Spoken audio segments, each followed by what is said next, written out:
ለምን እንደሆነ ባላውቅም ሁኔታው ለኔ ባይገባኝም የማልፍበት ሁሉ ቢከብድም ኢየሱሴን በፍጹም አልክድም።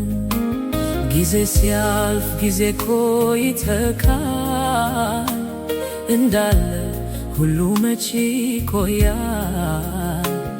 እለፍ ሲለው ጌታ ነገሩ ያልፋል ተጠቅልሎ ችግሩ።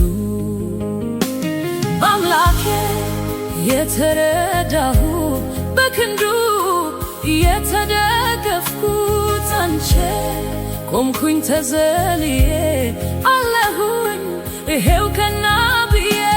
በአምላኬ የተረዳሁ በክንዱ የተደገፍኩት አንቼ ቆምኩኝ ተዘልዬ አለሁኝ ይሄው ከና